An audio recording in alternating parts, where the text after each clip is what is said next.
नमस्कार, आपका शहर में स्वागत है। मैं हूं आपके साथ अमृत तिवारी। ग्वालियर में पानी की समस्या को लेकर लोगों ने नाराजगी जाहिर की। लोगों ने ऊर्जा मंत्री के घर के पास चक्का जाम कर विरोध किया। दरअसल गर्मी बढ़ने के साथ शहर में जल संकट बढ़ता जा रहा है। बताया जा रहा है कि शहर के लाइफलाइन तिघरा में पानी कम होने की वजह से शहर के कई हिस्सों में रोजाना मीठा पानी नहीं पहुंच पा रहा, जिसके चलते लोगों ने आक्रोश जाहिर किया है। करीबन 2 घंटे तक चक्का जाम और यहां पुलिस और प्रशासन के लोग भी मौके पर पहुंचे। चक्का जाम कर रहे लोगों को समझाया गया, उन्हें शांत कराया गया। तस्वीरें आपको दिखा रहे हैं। पानी 3 महीने से नहीं आ रहा, दूसरों के जहाँ से डोडो के ले जाती है। बोरिंग भी आती है तो चेम्बर का पानी मिलवा आ रहा है, आता भी है, बोरिंग नहीं भी आती है। जहाँ से मान मंदिर टोकी से पानी डोडो के ले जा रहे हैं, बहुत परेशान है। नेताजी ने गए थे छाती ठोक के यहाँ से कि मैं पानी दूंगा बहन जी, पर लेकिन पानी नहीं आया। दोनों पार्षद कहते हैं उस साइड का कहता है इस साइड वाला काम कराएगा, इस साइड वाला कहता है वो काम कराएगा। दोनों में से कोई नहीं सुनता। तो पानी 3 महीने से नहीं आ रहा है। दिनेश सिकरवार जी है और गुड्डू पार्षद है। अमृत योजना में पाइपलाइन डाली गई है, लेकिन हमारे पास अभी क्या कहते हैं, जहाँ हमारा सोर्स है वहाँ पानी नहीं है, पानी कम बचा हुआ है। तो कम मात्रा में पानी आ रहा है, उसी हिसाब से हम पूरे शहर को पानी की सप्लाई कर रहे हैं। थाना ग्वालियर और हजीरा क्षेत्र की कुछ महिलाओं द्वारा पानी की समस्या को लेकर अपनी बात कही गई थी। नगर निगम एडिशनल कमिश्नर साहब आए थे, उन्होंने उनकी समस्या का निवारण के आश्वासन दिया है। पानी का उनको समस्या थी वाटर सप्लाई की, गर्मियों में पानी कम मिल रहा है, इस बात को लेकर उनमें आक्रोश था और साहब ने सुन लिया है समस्याओं को और उनका निदान करेंगे। भिंड में पटवारी को रिश्वत लेते रंगे हाथों पकड़ा गया है। आरोप है कि पटवारी ने फरियादी से 3,500 की रिश्वत मांगी थी जमीन सीमांकन के नाम पर, और इसके बाद फरियादी की शिकायत पर पटवारी के खिलाफ कार्रवाई की गई। दरअसल मामला भिंड जिले के लहार का है। रुरई गांव के निवासी राज बहादुर सिंह चौहान ने सीमांकन के लिए आवेदन किया था, जिसमें पटवारी जितेंद्र सोनी ने आवेदक से 35,000 रुपए की रिश्वत की मांग की, 3500 की। और आवेदक ने पटवारी के खिलाफ लोकायुक्त ग्वालियर में आवेदन दिया। इसके बाद लोकायुक्त ने मौके पर पहुंचकर रिश्वत लेते पटवारी जितेंद्र सोनी को रंगे हाथों पकड़ लिया। मामले में जांच जारी है, कार्रवाई भी जारी है। पटवारी के लिए उन्होंने फाइल लगाई थी, उसमें पैसा मांगी थी बकाया से, लोकायुक्त द्वारा पकड़ा। अच्छा, तो आज कार्रवाई हो गई। कितने रुपए मांगे थे? 3500 रुपए। ये आवेदक हैं राज बहादुर सिंह, ये ग्राम में इनके द्वारा एक मामला जो है बटांकन के लिए जमीन का एक पेश किया गया था नायब तहसीलदार असवार के न्यायालय में। उसमें मौजा पटवारी रुरई को फर्द बंटवारा रिपोर्ट में बटांकन के पेश करने के लिए नायब तहसीलदार आदेश किया गया था।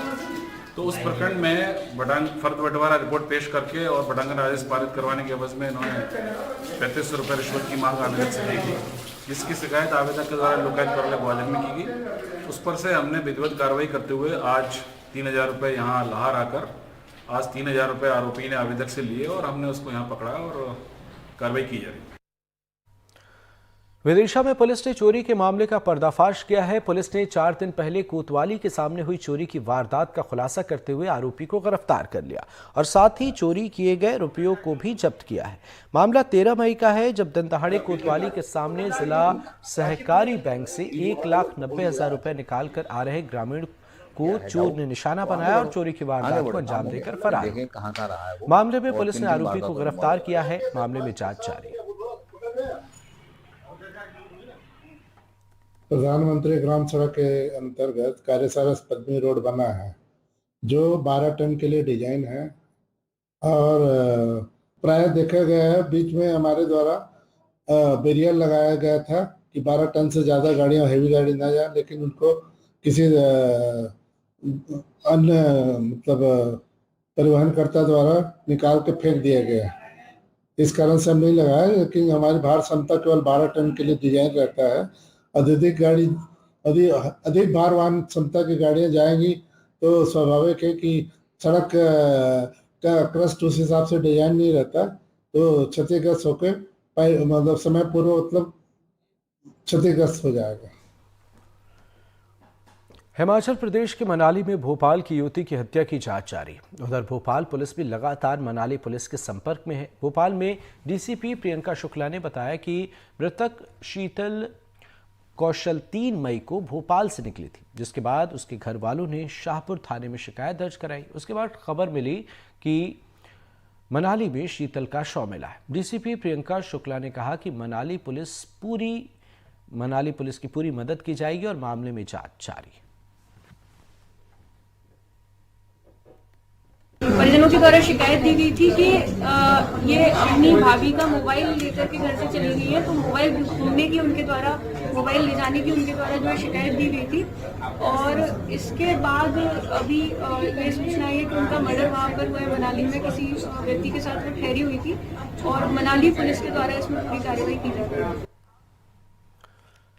उज्जैन से हत्या का मामला सामने आया है, जहां 2 बदमाशों पर एक किसान की हत्या करने का आरोप है। वहीं पुलिस ने 24 घंटे के अंदर हत्या की वारदात का खुलासा करने का दावा किया। हत्या की वजह आपसी रंजिश बताई जा रही है।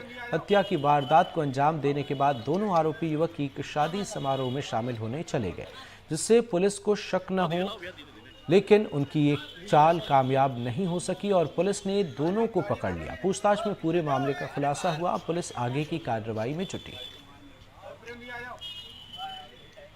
इनकी पहले से ही विवाद चल रहा था, दोनों जो हत्यारे हैं इनसे, और जिस दिन हत्या हुई उस दिन मैंने मौका देखा, इन्होंने एक दिन पहले भी साथ में बैठ के शराब पी थी। ये दोनों हत्यारे एक विवाह के कार्यक्रम में गए हुए थे। इन्होंने पाया कि मृतक आज अकेला हुआ खेत में, इन्होंने प्लानिंग करी, ये चुपके से शादी का कार्यक्रम से भागकर आते हैं, हत्या को अंजाम देते हैं और पुनः वापस अपने विवाह कार्यक्रम चले जाते हैं। इनके परिवार के बीच आपसी लड़ाई, गाली गलौज हो जाया करती, उसी प्रकार की जो खुन्नस मन बैठी हुई थी, उसी के अंतर्गत इन्होंने हत्या को अंजाम दिया। देवास में एक नेता की हत्या की साजिश करने का खुलासा हुआ है। इस मामले का खुलासा सुपारी गैंग के सदस्य ने ही किया, जिसने देवास पुलिस को एक आवेदन देकर मामले की जानकारी दी। इंदौर के इमरान चौहान नामक व्यक्ति ने देवास सीएसपी से एक लिखित शिकायत की है। इंदौर के गैंगस्टर साकर चाचा ने देवास की राम संस्था के संचालक शैलेंद्र सिंह पवार की हत्या करने की सुपारी ली है, जिसमें उसका भी नाम लिया जा रहा है। इमरान के मुताबिक करीब 20 लाख रुपए में ये सुपारी ली गई है। इस काम को अंजाम देने के लिए देवास शहर के अन्य प्रदेश के लोग भी शामिल हैं। इमरान का कहना है कि इस मामले से उसका कोई लेना देना नहीं है। फिलहाल देवास के सीएसपी ने मामले की जांच करने की बात कही। सीएसपी ऑफिस में इसलिए आया कि मेरे पास साहब का फ़ोन आया था कि तूने किसी की सुपारी ली है। तो मैंने बोला साहब किसकी सुपारी, उन्होंने कि तुम्हें जानकारी होगी। तो मेरे से बोले शैलेंद्र पवार करके। तो मैंने बोला शैलेंद्र पवार से मेरा कोई लेना देना नहीं है और मैंने किसी भी प्रकार की किसी की कोई सुपारी नहीं ली है, ना किसी से कोई विवाद है। मैंने इंदौर कलेक्टर साहब को आवेदन भी दे चुका हूँ कि मेरा कोई विवाद नहीं है किसी से, ना किसी की सुपारी ली है। ये जो काम है, ये सुपारी जिनके साथ में रहता था, सुपारी किलर है शाकिर चचा, उनका है काम ये। और मेरा नाम उछाल दिया गया है मार्केट में, पूरे मध्य प्रदेश में मेरी चर्चा चल रही है कि तूने सुपारी ली है इसकी, लेकिन मैं इस सुपारी कांड में या किसी भी कांड में कोई इन्वॉल्व हूँ नहीं। शाकिर चाचा कहाँ के? इंदौर के गैंगस्टर है, उनके साथ में रहता था। 10 महीने हो गए मैंने साथ छोड़ दिया उनका, और उन्होंने ही 10 महीने पहले एक जिक्र करा था कि अपनों को बड़ा काम मिल रहा है। तो मैंने मना कर दिया कि कोई मेरे को तुम्हारे साथ कोई कांड नहीं करना है। देवास से बड़ा काम क्या मिल रहा है आपको? एक हत्याकांड मिल रही शैलेंद्र पवार की हत्या करने के लिए। किसने बोला था ये शाकिर चाचा ने। तो मैंने मना कर दिया कि मुझे कोई हत्याकांड नहीं करना है। वो सुधाकर राव के साथ वाले हैं, मुझे कोई मतलब नहीं है किसी के भी साथ वाले हो, लेकिन मुझे इस कांड से कोई मतलब नहीं है, ना किसी भी प्रकार से कोई लेना देना। जो इंदौर का रहवासी इमरान चौहान की सूचना पर हमें एक सूचना प्राप्त हुई कि हमारे नाम की सुपारी आई है। फिर हमने वो जानकारी निकाली तो उसने बताया कि यहाँ देवास से अंसार अहमद नामक व्यक्ति ने उसे शाकिर चाचा नामक व्यक्ति जो इंदौर का रहने वाला है, उसको उसने 20 लाख की, मतलब उसको 20 लाख तो उसने कैश दिए हैं, उसकी सुपारी है। और उसी के साथ शाकिर चाचा के साथ में रहने वाला इमरान चौहान है, जो उसको फंसाने के चक्कर में उसने कह दिया कि अरे ये लोग मुझे फंसा देंगे। इस चक्कर में उसने जो गतिविधि हुई है अभी तक इसमें कि इनने सुपारी दी है, इसमें बाहर के कई लोग हैं और यहाँ के अंसार अहमद, इंदौर का शाकिर चाचा, निम्बाड़ा का सोएब और चुन्नू लाला और रतलाम की यास्मीन शेरानी और एक पीतमपुर का है वासिद। सीएसपी साहब से मुलाकात हुई थी और उनने बताया था और उनको हमने पूरी जानकारी दी है।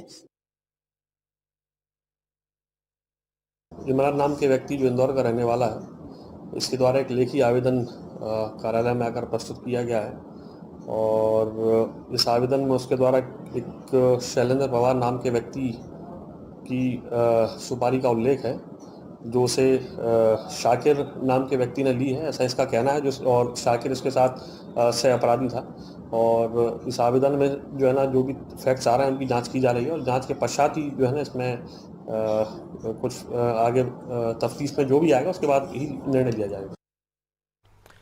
बालोद के नीट स्टूडेंट्स के साथ हुई नाइंसाफी के मामले में अब तक कोई कार्रवाई नहीं हुई है। पेरेंट्स प्रशासन के साथ साथ बीजेपी और कांग्रेस के प्रतिनिधियों के सामने अपनी बात लगातार रख रहे हैं, लेकिन कोई लाभ नहीं हो रहा। दरअसल यहां नीट की परीक्षा के दौरान स्टूडेंट्स को पहले गलत पेपर दे दिए गए थे और करीब 45 मिनट बाद दूसरा पेपर देकर उसे सॉल्व करने के लिए और इस मामले को लेकर कई सवाल भी खड़े हुए। सुनिए स्टूडेंट्स और उनके पेरेंट्स का इस मामले में क्या कुछ कहना है। बालोद जिले में नीट परीक्षा को लेकर के जो लापरवाही हुई है, वो लापरवाही के बाद आज बालोद जिले के 400 बच्चों का भविष्य दांव पे लगा हुआ है। पूरे मामले में पालक भी चिंतित है और जो छात्र छात्राएं इस परीक्षा में शामिल हुए वे भी चिंतित है, क्योंकि इस परीक्षा में शामिल होने के लिए छात्र छात्राएं कितनी मेहनत करती है इसको जानने के लिए हम जो बालोद जिला मुख्यालय में जो लाइब्रेरी है वहां पहुंचे। आप देख सकते हैं यहाँ पे मेरे पीछे यहाँ पे जो बच्चे तैयारी कर रहे हैं, यहाँ पे चाहे वो नीट की तैयारी हो, चाहे PSC की हो, चाहे सिविल सर्विसेज की तैयारी हो, ये पूरी तैयारी यहाँ पे बच्चे बैठ के कर रहे हैं, आप देख सकते हैं। और इसकी तैयारी यहाँ बच्चे कोई 1 दिन या 2 दिन नहीं करते, कोई 1 साल तैयारी करते हैं, कोई 2 साल तैयारी करते हैं। उसके बाद एक छोटी सी लापरवाही इन बच्चों का भविष्य पूरा खराब करता है और प्रशासन शासन मामले पर किसी प्रकार का कोई कार्रवाई नहीं करती। तो निश्चित रूप से ये कहीं ना कहीं इन बच्चों के भविष्य का सवाल है। यहाँ पे बच्चों से भी जानेंगे कि वो किस तरह से तैयारी कर रहे हैं और जो घटनाक्रम हुई है उसको लेकर ये लोग क्या चाहते हैं। यहाँ पे कुछ बच्चे भी बैठे हैं, जैसे पढ़ाई कर रहे हैं यहाँ पे बच्चे, कि आप अभी यहाँ पे तैयारी कर रहे हैं, किस चीज की तैयारी कर रहे हैं यहाँ पे? सर मैं नीट की तैयारी कर रही हूँ। नीट की तैयारी कर रहे हैं। बालोद जिले में एक घटनाक्रम हुई थी, क्या उस बारे में आप जानते हैं, कुछ कहना चाहेंगे? यस सर, जो घटना हुआ था बालोद में उसके बारे में मैं जानती हूँ और इस बार तो मैं एग्जाम नहीं दिलाई थी, बट मुझे पता है उसके बारे में कि यहाँ मतलब अधिकारी हो या जो भी हो, टीचर्स प्रोफेसर, उनके वजह से हम लोग को प्रॉब्लम होता है, क्योंकि हम लोग 1-2 साल 2-3 साल हम लोग मेहनत करते हैं, बट उन लोग की लापरवाही की वजह से जो हमारा एग्जाम था, जैसे 1-2 घंटे बाद बोल रहे कि पेपर चेंज कर दिए थे, उसके वजह से हमारा 1 घंटा जो भी था वो टाइम वेस्ट हो गया। 1 मिनट भी हमारे लिए बहुत इंपॉर्टेंट होता है एक क्वेश्चन के लिए, और वो तो जबकि 1 घंटे की बात है। ये जो लापरवाही होती है उसको ध्यान रखना चाहिए, ऐसा करना है। और भी लोग हैं, उनसे हम जानना चाहेंगे, जैसे यहाँ पे और भी यहाँ पे स्टूडेंट्स हैं, वो तैयारी कर रहे हैं, कि बताएंगे आप किस चीज की तैयारी कर रहे हैं और बालोद जिले में जो घटनाक्रम हुई उसको लेकर क्या कहना चाहते हैं? मैं एक्चुअली एग्रीकल्चर से रिलेटेड तैयारी कर रहा हूँ। गवर्नमेंट जो भी एग्जाम कंडक्ट कराती है उसमें इस टाइप की घटना नहीं होनी चाहिए, क्योंकि बच्चों का 2 साल 3 साल का मेहनत रहता है और इस एग्जाम को NTA कंडक्ट कराती है। कई बार ये भी देखने को मिलता है कि NTA जो OMR सीट देती है, जो बॉल पेन देती है, तो कभी वो बॉल पेन नहीं चल पाता और इस टाइप की बहुत सारी घटनाएं देखने को मिलती है। तो शासन प्रशासन को इन चीज़ों में अपना ध्यान देना चाहिए और बच्चों के भविष्य के साथ खिलवाड़ नहीं करना चाहिए। बच्चों के भविष्य के साथ खिलवाड़ नहीं करना चाहिए। और भी स्टूडेंट है, आप किस चीज की तैयारी कर रहे हैं और बालोद जिले में जो घटनाक्रम हुई उसको लेकर क्या कहना चाहते हैं आप? सर मैं व्यापम की तैयारी कर रहा हूँ और जो घटना हुई है सर वो निंदनीय है ना, और जो जांच होनी चाहिए और जो भी प्रशासन से संबंधित त्रुटि हुई है उसकी जांच करके कड़ी कार्रवाई करनी चाहिए सर। ये गलत है ना, ऐसा नहीं होना चाहिए। यहाँ पे जो बच्चे तैयारी कर रहे हैं उनका भी साफ कहना है कि इस बालोद जिले में जो घटनाक्रम हुई है वो काफी निंदनीय मान रहे हैं, क्योंकि ये तैयारी 1 दिन और 2 दिन की तैयारी नहीं होती है। ये अपने घर से आते हैं, कई लोकल पे है, कई दूर दराज गाँव से आते हैं। यहाँ पे और बच्चे हैं। बेटा आप किस चीज की तैयारी कर रहे हैं यहाँ पे, और जो बालोद जिले में जो कंपटीशन एग्जाम जो हुआ था नीट की, उसको लेकर क्या कहना चाह रहे हैं? मैं नीट ड्रॉपर रह चुकी हूँ और मैं ये बोलना चाहूंगी कि कर्मचारी को ये सब चीज में ध्यान देना चाहिए और शासन को सबसे पहले ध्यान देना चाहिए कि कहाँ कंडक्ट करा रही वो सब चीजें सही हैं। एक बार नहीं, बार बार उस चीज को ध्यान देना चाहिए ताकि वो सही हो सके और कभी भी आगे भविष्य में कोई भी एग्जाम अगर ले रहे हैं तो वो गलती दोबारा ना हो। कितनी बड़ी चूक मानते हैं जो बालोद? बहुत बड़ी चूक भाई, एक से 2 साल तक मेहनत रहता है और लास्ट मोमेंट में वो चीजें रहती है कि हम कैसे दिला रहे हैं एग्जाम, वहाँ पे मेंटल प्रेशर रहता है, उसको हैंडल करना पड़ता है, तो वो बहुत बड़ी भूल है सरकार की, उसमें मैं चाहती हूँ कि वो सुधरे। सबसे बड़ी बात होती है जो मानसिक रूप से तैयारी करना बच्चों को, क्योंकि एक दिन की तैयारी नहीं होती, कई साल खराब हो जाते हैं बच्चों का। और ये पूरी जो चूक हुई है, जो लापरवाही है, जिसको लेकर के आज पूरे मामले को लेकर के तकरीबन 15 दिन बीत चुके हैं, लेकिन आज तक न प्रशासन का किसी तरह से जवाब नहीं है, जिसको लेकर के बच्चे भी चिंतित हैं, क्योंकि अभी वे भी यहाँ पे तैयारी करते देखे गए हैं और कुछ लोग जो तैयारी कर चुके हैं वे अपने भविष्य को लेकर के चिंतित है। क्या पूरे मामले को देखना होगा कि एनटीए इस मामले को किस तरह से संज्ञान में लेती है और बच्चों को कब तक न्याय मिल पाती है। Santosh Sahu, NDTV, Balod. Chhindwara church governing body में करोड़ों की धोखाधड़ी के आरोप लग रहे हैं। इस संबंध में 6 लोगों पर मामला दर्ज किया गया है। ईओडब्ल्यू को छिंदवाड़ा चर्च की गवर्निंग बॉडी के सदस्यों के द्वारा करोड़ों रुपए के गबन और धोखाधड़ी करने की शिकायत की गई थी। जांच के दौरान पाया गया कि तत्कालीन bishop Emmanuel Panchu, Anil Mathews, Anil Martin, Brajesh Nitin Sahay, Kamalkant Rathi उर्फ निरंजन राठी और अशोक चौकसे ने फर्जी दस्तावेजों के माध्यम से संस्था को 1,11,95,000 रुपए की चपत लगा दी। इन सभी 6 लोगों पर मामला दर्ज कर लिया गया है, जांच जारी। छिंदवाड़ा में जो चर्च है वहाँ एवेंजिकल लूथरन चर्च की अनेक संपत्तियां भूमि हैं। उसमें तत्कालीन बिशप इमानुएल पंचू ने बिना वैधानिक प्रक्रिया के गलत ढंग से भूमियों का विक्रय किया, जिससे शासन को और संस्था को लगभग 1,11,95,000 की क्षति कारित की गई। ये जांच में प्रमाणित पाया गया कि इनके द्वारा विधि अनुसार प्रक्रिया का पालन नहीं किया गया है, इसलिए इसमें शिकायत के उपरांत जांच उपरांत अपराध पंजीबद्ध कर विवेचना में लिया गया है। खंडवा में आरोपी के ट्रेन से फरार होने का मामला सामने आया है, जहां एक आरोपी ट्रेन से कूदकर फरार हुआ है। बताया जा रहा है कि उत्तर प्रदेश के जौनपुर में पुलिस ने एक पत्रकार की हत्या के शक में कुछ लोगों पर शक जाहिर किया और इसी बीच एक जिस पर शक था एक आरोपी, उससे जौनपुर से भागकर मुंबई जा रहा था, जिसके बाद यूपी पुलिस ने मुंबई के ठाणे पुलिस की मदद से हत्या के शक में युवक को गिरफ्तार कर लिया। लेकिन जब उसे ट्रेन से मुंबई से उत्तर प्रदेश लाया जा रहा था, तभी वो ट्रेन से कूदकर फरार हो गया। फिलहाल पुलिस आरोपी की तलाश में जुटी हुई है।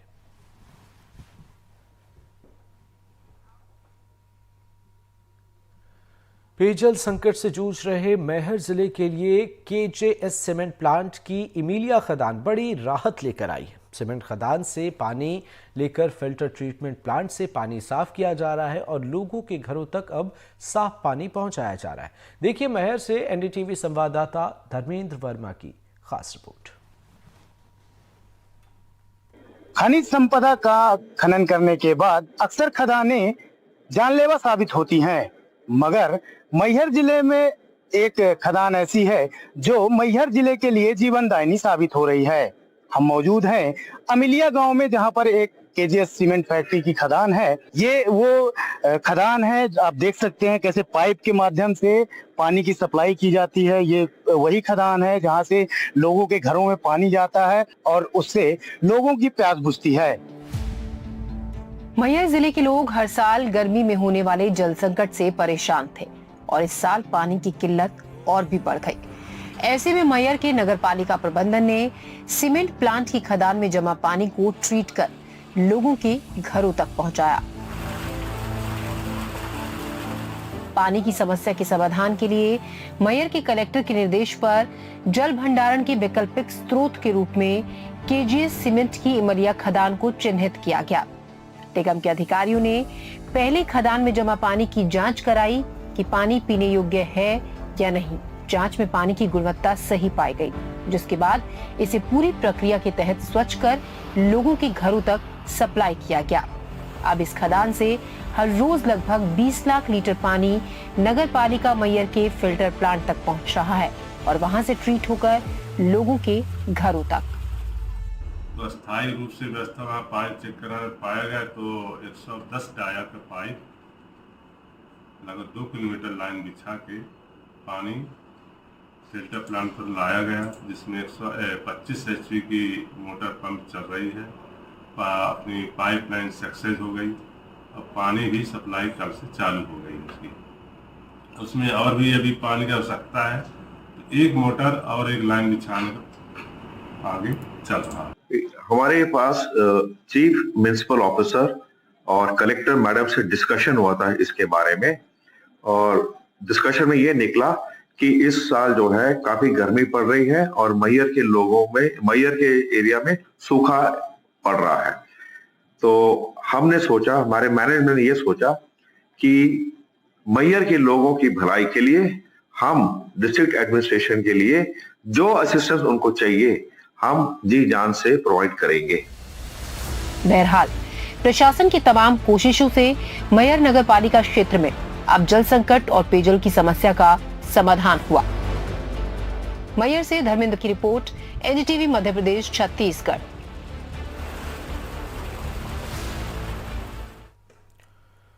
कांकेर में रेत के अवैध खनन का मामला सामने आया है, जहां बताया जा रहा है कि प्रशासन ने रेड मारकर मौके से अवैध खनन में लगी एक चैन माउंटेन सहित रेत से भरी 4 हाईवा वाहनों को जब्त किया है।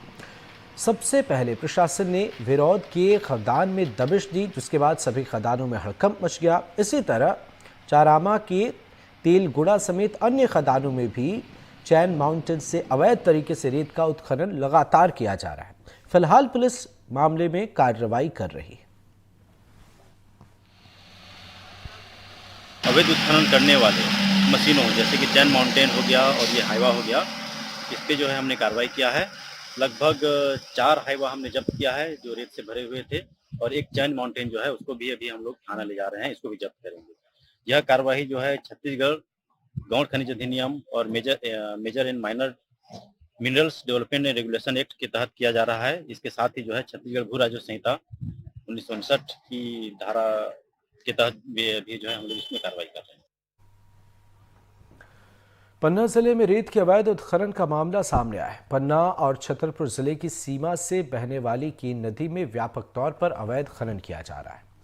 आरोप है कि नदी का पानी रोककर अवैध पुल बनाकर अनेक तरीकों से प्रशासन को रौब दिखाकर अवैध खनन किया जा रहा है। अवैध खनन की सूचना मिलने पर पुलिस प्रशासन मौके पर पहुंचा और खनन में लगी मशीनों को जब्त किया गया है।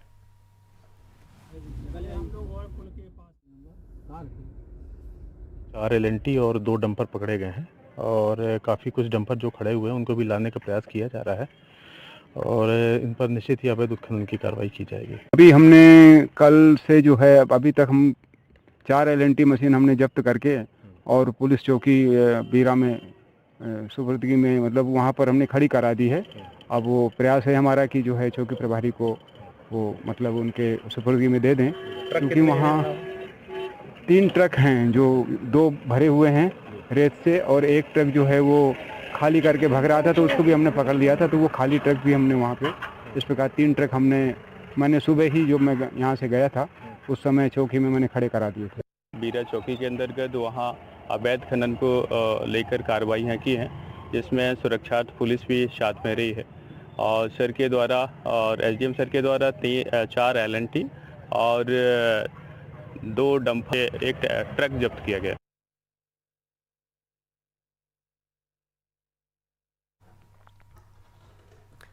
इंदौर में अधिवक्ता संघ जून महीने में ग्रीष्मकालीन अवकाश घोषित किए जाने का विरोध कर रहा है। इंदौर अधिवक्ता संघ ने जिला एवं सत्र न्यायालय परिसर में लाल और काली पट्टी बांधकर विरोध जताया। इंदौर अधिवक्ता संघ के अध्यक्ष सुरेंद्र कुमार वर्मा ने बताया कि मुख्य न्यायाधिपति ने ग्रीष्मकालीन अवकाश 2 जून से 28 जून तक घोषित करने का आदेश दिया है। वकीलों का कहना है कि सामान्य रूप से जून महीने के दूसरे सप्ताह से बारिश होने लगती है। ऐसे में वकीलों को इन छुट्टियों का लाभ नहीं बेहतर तरीके से मिल पाएगा। सुरेंद्र कुमार वर्मा ने कहा कि अगर उनकी मांग नहीं मानी गई तो आने वाले समय में वे कोर्ट परिसर में काले झंडे भी लगाएंगे।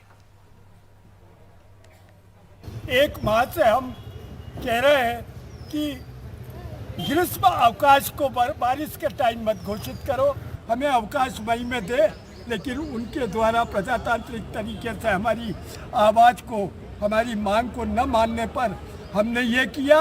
और अभी भी यदि उनने नहीं माना तो हम 24 तारीख के दिन हमारे बैठकों पे काले झंडे लगाएंगे और इसका विरोध करेंगे। हमारे पास प्रजातांत्रिक तरीका है, हम कोई जनता को कष्ट नहीं दे रहे, हड़ताल नहीं कर रहे, एक शांतिपूर्ण तरीके से हमारा आंदोलन ये चल रहा है। टीकमगढ़ जिले में एनडीटीवी की खबर का असर हुआ है और हजारों लोगों को पीने का शुद्ध पानी मिलने लगा है। मामला जिले के बड़ा गांव दसान नगर का है, जहां तकरीबन 10 दिनों से वार्ड नंबर 3, 2 और 14 में गंदे पानी की सप्लाई हो रही थी, जिसके चलते लोगों को परेशानियों का सामना करना पड़ रहा था। वहीं इस खबर को एनडीटीवी ने प्रमुखता से चलाया, जिसके बाद लोगों को पीने का शुद्ध पानी मिलने लगा। अब तो नहीं आ रहा।